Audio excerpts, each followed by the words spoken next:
ต้องเรียกว่าเป็นสปิริตคุณเศรษฐาพูดอย่างนี้นะเป็นสปิริตของนายพิชิตซึ่งหลายคนเนี่ยตกใจเลยนะครับบอกว่าเฮ้ยคุณพิชิตลาออกนี่ถือว่าเป็นสปิริตจริงๆเหรอแต่ว่าเอาล่ะคุณเศรษฐาบอกว่าหลายเรื่องเราต้องเดินหน้าต่อไปเข้าใจว่านายพิชิตอยากให้รัฐบาลเดินไปข้างหน้าได้โดยไม่ต้องเป็นห่วงเป็นใยขอขอบคุณในสปิริตที่แสดงออกมาคิดว่าเป็นการเสียสละและไม่อยากไปกดดันศาลรัฐธรรมนูญเพื่อให้ได้พิจารณาอย่างอิสระจริงๆกรณีนี้มีคำถามมาเยอะและมีข้อข้องใจเยอะฉะนั้นตัวท่านเองไม่อยากที่จะเป็นภาระของรัฐบาลจึงได้แสดงสปิริตออกมาก็ต้องขอขอบคุณแล้วเดี๋ยวจะโทรไปหานายพิชิตต้องโทรไปให้กำลังใจนายพิชิตซึ่งกรณีของนายพิชิตชื่นบานเนี่ยแยกเป็น2 ส่วนก่อนส่วนแรกสวเขาให้ศาลรัฐธรรมนูญวินิจฉัยว่าตกลงนายพิชิตเนี่ยขาดคุณสมบัติการดำรงตำแหน่งรัฐมนตรีหรือไม่อันนี้จบแล้วนายพิชิตลาออกแล้วโอเคศาลไม่น่าจะชี้วินิจฉัยประเด็นนี้แต่ที่คุณเศรษฐาบอกถือเป็นสปิริตเดี๋ยวจะโทรไปขอบคุณเนี่ยใจเย็นๆนะท่านนายกเพราะคำร้องของสวคาไว้อีกข้อหนึ่งคือท่านน่ะสมควรจะทูลเกล้าถวายรายชื่อนายพิชิตขึ้นเป็นรัฐมนตรีหรือไม่นะครับทีนี้นายพิชิตชื่นบานผู้ที่เมื่อวานนี้ตอนกลางวันบอกว่าถ้าเห็นภาพผมถือถุงขนมเมื่อไหร่ผมลาออกทันทีอีก2 ชั่วโมงลาออกทันทีเหมือนกันผู้สื่อข่าวก็ถามหลังจากที่มีการยื่นหนังสือลาออกจากตำแหน่งนะครับนายพิชิตบอกก็ชื่นบานๆสบายไม่มีอะไรกดดันก็บอกแล้วว่าตัวเบาหวิวอยู่ให้คนรักจากให้คนคิดถึงสโลแกนส่วนตัวคือทำงานจริงจังคบได้จริงใจแล้วก็ขึ้นรถออกไปจากทำเนียบรัฐบาลแต่ทีนี้ประเด็นนะครับนายพิชิตเนี่ยทิ้งท้ายเอาไว้บอกว่าเรื่องที่เกิดเป็นวาระวงจรอุบาทนายกบริหารราชการอยู่ดีๆจะมาทำให้ผู้นำประเทศหลุดจากตำแหน่งผมมีเพื่อนในสวรู้รายละเอียดการกระทำครั้งนี้ว่ามีพฤติกรรมอย่างไรเป็นคนของใครแต่ขอไม่พูดและขอขอบคุณนายเสรีสุวรรณพานนท์นายวันชัยสอนสิริที่ออกมาพูดความจริงว่าผมไม่ได้ต้องคำพิพากษาประพฤติผิดจริยธรรมก็เรียบร้อยโรงเรียนจีนไม่ผิดแต่ลาออกมั่นใจว่าผมถูกจริยธรรมแต่ผมก็ลาออกและการลาออกของนายพิชิตมันก็ย้อนกลับไปที่บอกว่าถ้าเห็นหลักฐานว่าผมเกี่ยวพันกับถุงขนมผมลาออกทันที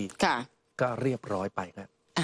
นะแต่ว่าส่วนประเด็นเรื่องของการที่ลาออกเนี่ยหลายคนก็มีการตั้งข้อสังเกตนะคะว่าที่สุดแล้วเนี่ยกรณีคดีเรื่องนี้ที่สวไปยื่นให้กับศาลรัฐธรรมนูญเนี่ยประเด็นเรื่องของคุณพิชิตชื่นบานก็มีการคาดการณ์ว่าศาลเนี่ยน่าจะมีการจำหน่ายคดีในส่วนนี้แต่ว่าในส่วนของคุณเศรษฐาทวีสินที่มีผลผูกพันแล้วก็เป็นคำร้องเนี่ยที่มัดรวมไปด้วยกันแบบนี้ด้านคุณชาวมีขวดค่ะอดีตรองโฆษกพรรคประชาธิปัตย์เนี่ยเห็นว่าการลาออกของนายพิชิตอาจจะส่งผลแค่ว่ากรณีนายพิชิตเนี่ยเรื่องของคดีนั้นถูกจำหน่ายออกไปแต่ปัญหาเรื่องของคุณเศรษฐาทวีสินซึ่งเป็นผู้ร้องที่1ยังไม่หมดไปเพราะว่าการกระทำของคุณเศรษฐาทวีสินนั้นมันสำเร็จไปนับตั้งแต่มีการตัดสินใจแต่งตั้งนายพิชิตชื่นบานเป็นรัฐมนตรีประจำสำนักนายกท่ามกลางเสียงทักท้วงอย่างต่อเนื่องแต่ว่านายเศรษฐาทวีสินก็ไม่รับฟังแล้วก็มีการนำชื่อเนี่ยไปกราบบังคมทูลเพื่อโปรดเกล้าแต่งตั้งอีกถ้ามองแค่ประเด็นเรื่องนี้ถือว่าเป็นความรับผิดชอบของนายเศรษฐาทวีสินแล้วก็ตามคำร้องเนี่ยก็มีการระบุข้อกล่าวหาเอาไว้ว่าเป็นการกระทำโดยมีเจตนาไม่สุจริตเอื้อเฟื้อประโยชน์แก่นายพิชิตฉะนั้นการกระทำของนายเศรษฐาทวีสินนั้นถ้าดูในคำร้องในส่วนนี้ยังคงอยู่แล้วก็จากการคิดเห็นของคุณชาวมีขวดเนี่ยก็มองว่าศาลก็ต้องมาลุ้นว่าวันพรุ่งนี้ศาลรัฐธรรมนูญจะมีการรับเอาไว้พิจารณาจะมีการสั่งให้หยุดปฏิบัติหน้าที่หรือไม่หรือว่าจะไม่รับพิจารณาหรือไม่สั่งหยุดปฏิบัติหน้าที่ก็ต้องรอกันดูค่ะครับ เช่นเดียวกับทางด้านคุณสาวรเสนเนียมอดีตรัฐมนตรีช่วยว่าการกระทรวงคมนาคมนะครับก็พูดถึงประเด็นนี้เช่นเดียวกันบอกว่ากรณีที่มีการร้องให้ศาลรัฐธรรมนูญวินิจฉัยคุณสมบัติของนายพิชิตชื่นบานและนายกเศรษฐานั้นแม้นายพิชิตลาออกไปแล้วซึ่งโดยปกติศาลรัฐธรรมนูญมักจะจำหน่ายคดีเพราะผู้ถูกร้องได้พ้นตำแหน่งไปจึงไม่เป็นประโยชน์ที่ศาลรัฐธรรมนูญจะรับคำร้องไว้ไต่สวนต่อไปแต่กรณีนี้เป็นการร้องให้วินิจฉัยคุณสมบัติของนายพิชิตต่อเนื่องไปถึงความซื่อสัตย์สุจริตและมาตรฐานทางจริยธรรมของนายกรัฐมนตรีที่จะต้องมีคุณสมบัติตามข้อนี้ด้วยดังนั้นแม้นายพิชิตจะลาออกไปแล้วคุณสมบัติของนายกรัฐมนตรีจำเป็นจะต้องวินิจฉัยต่อไปว่ามีความซื่อสัตย์สุจริต และฝ่าฝืนมาตรฐานทางจริยธรรมตามคำร้องของผู้ร้องด้วยหรือไม่นะนั่นหมายความว่าในมุมมองของคุณถาวรเสนเนียมนั้นเนี่ยก็บอกว่าเรื่องนี้แม้คุณพิชิตนั้นเนี่ยจะลาออกไปแล้วเนี่ยแต่เรื่องมันไม่จบเพราะอะไร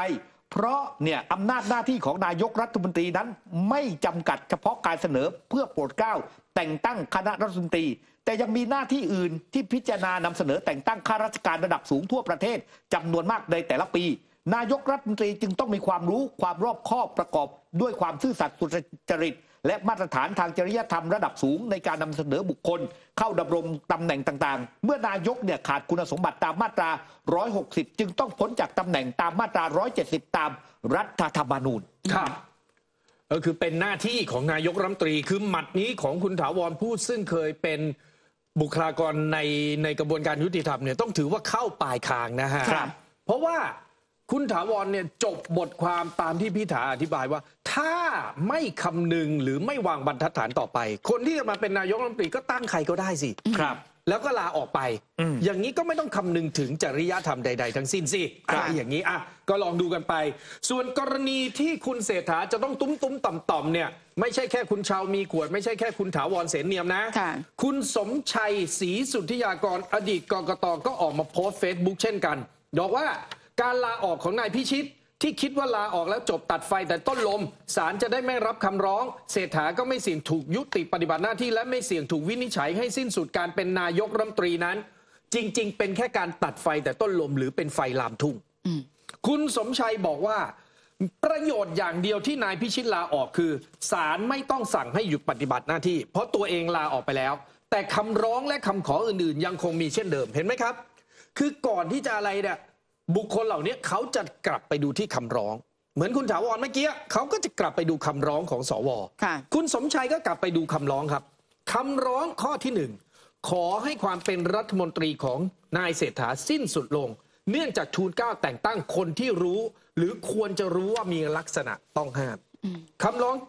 ข้อที่2ขอให้ศาลสั่งคุณเศรษฐาหยุดปฏิบัติหน้าที่ชั่วคราวจนกว่าศาลจะมีคำวินิจฉัยก็ยังคงอยู่ข้อที่3ให้วินิจฉัยเกี่ยวกับคุณสมบัติลักษณะต้องห้ามของคุณพิชิตในประเด็นซื่อสัตย์สุจริตเป็นที่ ประจักษ์จริยธรรมก็ยังคงอยู่3ประเด็นนี้แหละครับพรุ่งนี้ลุ้นต่อฮะศาลจะรับคำร้องหรือไม่ภาพกำปั้นที่ชูตอนเช้ากับภาพ2มือที่ชูหนังสือลาออกตอนบ่ายจะเห็นหน้าของพิชิตยิ้มแย้ม2กรณีเพราะ